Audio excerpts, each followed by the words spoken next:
Did we just see the peak of the real estate market? Jeremy Knight, the Knight Group, your favorite Austin realtor. What's really interesting right now is that we are definitely in a shift, and what we're seeing in the market is definitely changing. And a while ago, I did a video talking about sellers selling too late.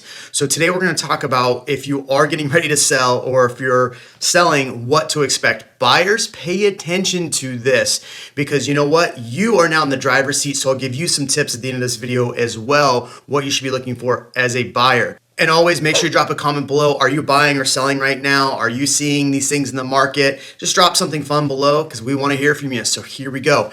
All right, so it's really interesting. I did do a video saying that sellers were going to sell too late. And in that video, I basically said that the way the market works is by the time July hits, is that the market starts to shift and come back down.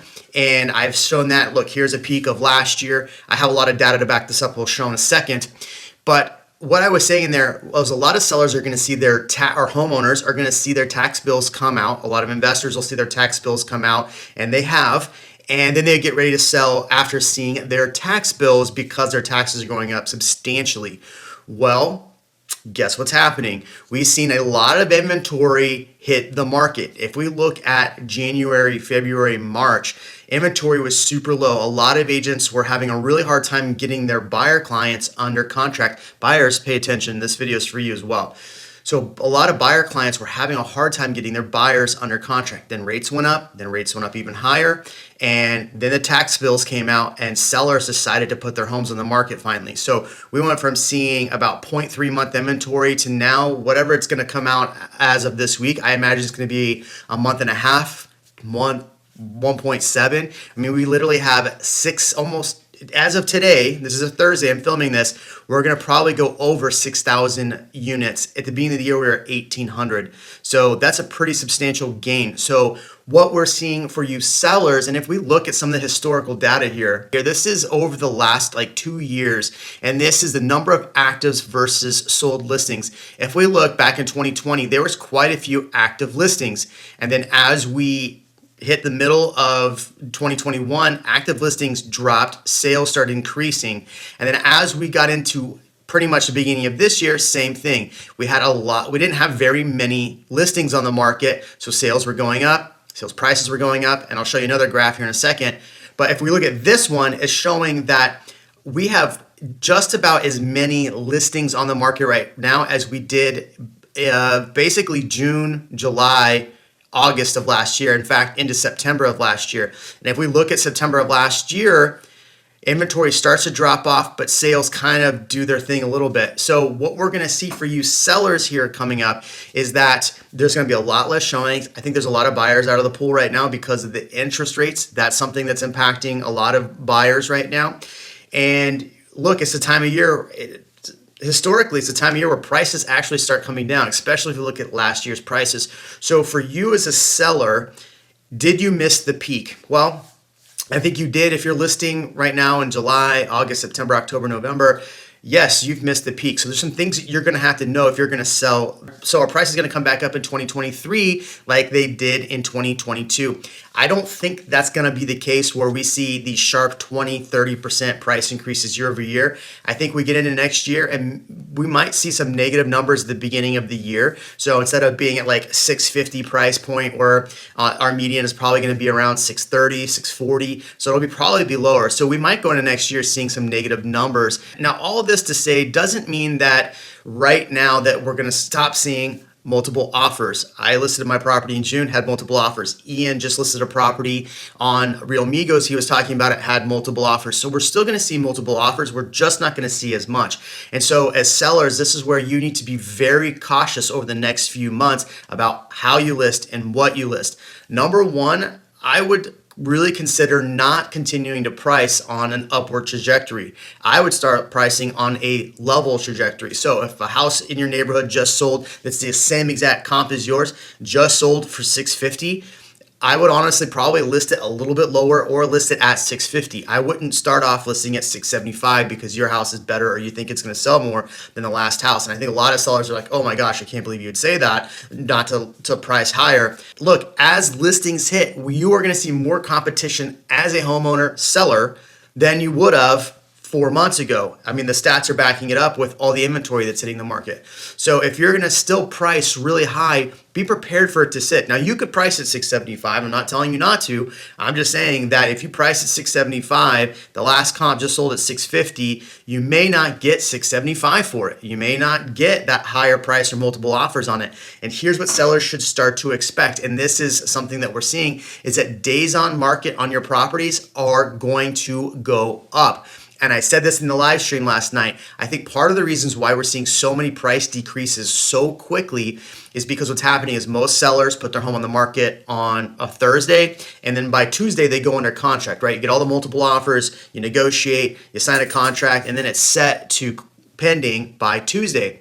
Well, what we're going to start seeing, and what we're seeing right now, is that homes that hit the market are now going 14 days without an offer.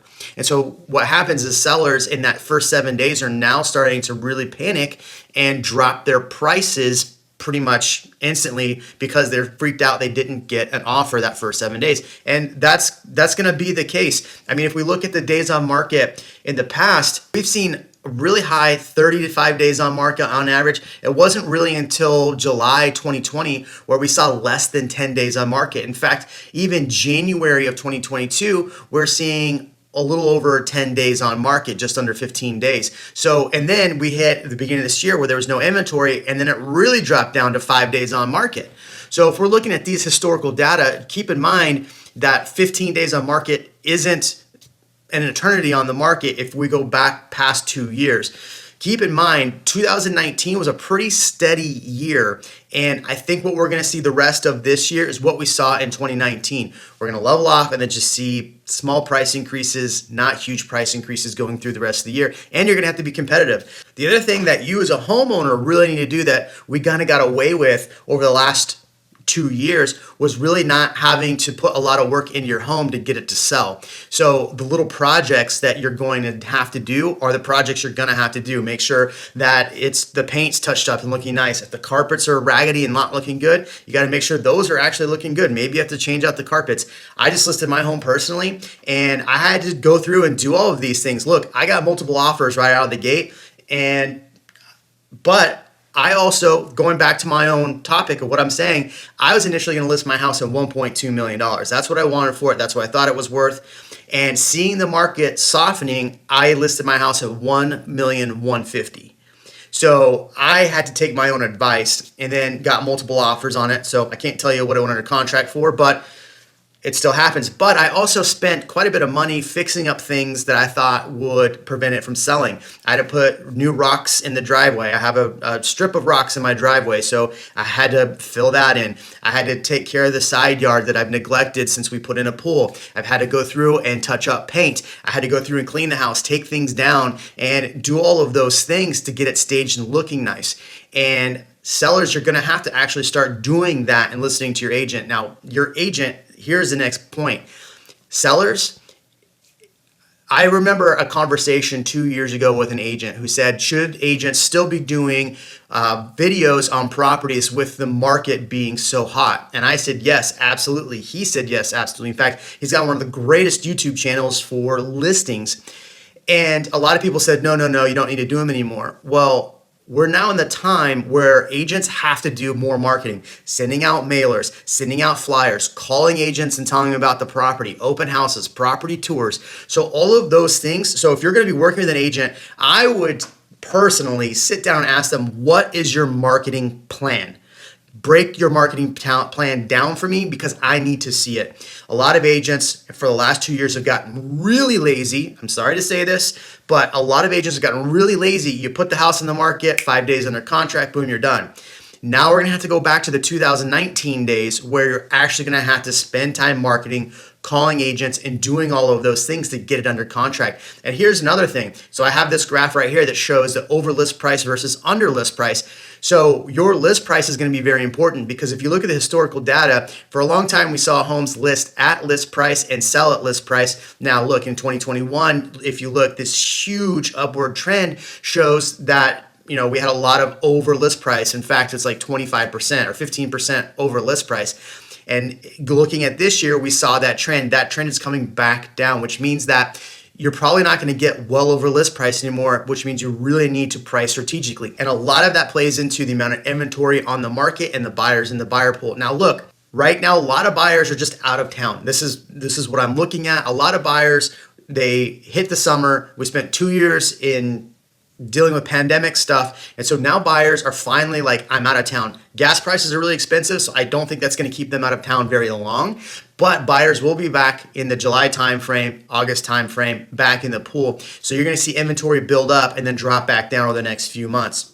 So sellers, it's really important that you take the advice I'm giving you in this video, hire an agent. It could be me if you're looking in the Austin area, but hire an agent that's going to do a ton of marketing on the property and make it look as great as possible, because now this is where the rubber meets the road for a lot of realtors. Now, buyers, listen to me very carefully.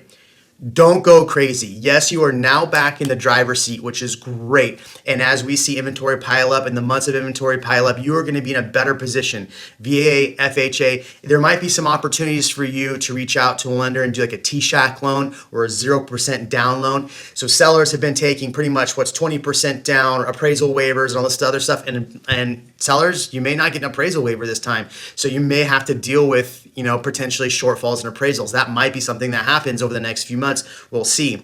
So buyers, though, it's really important that you get your finances in check, and you might be able to get a 3.5% down or a 5% down or a 0 down loan under contract where you didn't do that before. So keep an eye out for those things, and make sure if it's not a multiple offer, you might be able to negotiate some of those fees where you're not paying as much, or maybe get some seller contribution. So keep that in mind. Sellers, look, if you get multiple offers, you get a lot of showings, you may not have to deal with all of those things. So what I'm trying to tell both sides here is that we're going to be in a time where both sides are going to have to come together to get a property under contract that's going to be amenable for both sides. So it's not necessarily going to be this crazy seller's market where you're just in control, which is unfortunate for you. And buyers, it's better for you that you have a little bit of control, but don't go too crazy, right? So is it a good time to sell? Is it a good time to buy? I think that's up to you and your personal preference and what you have going on in life. It's not up to me to tell you whether it's a good time or bad time. I think overall in the market's still going to be moving along like it always has been. I just don't think you're going to see crazy over list price properties anymore. I think that's going to be a thing of the past. What do you think? Did I break this well enough down for sellers and buyers? Drop a comment below. We'll see you in the next video.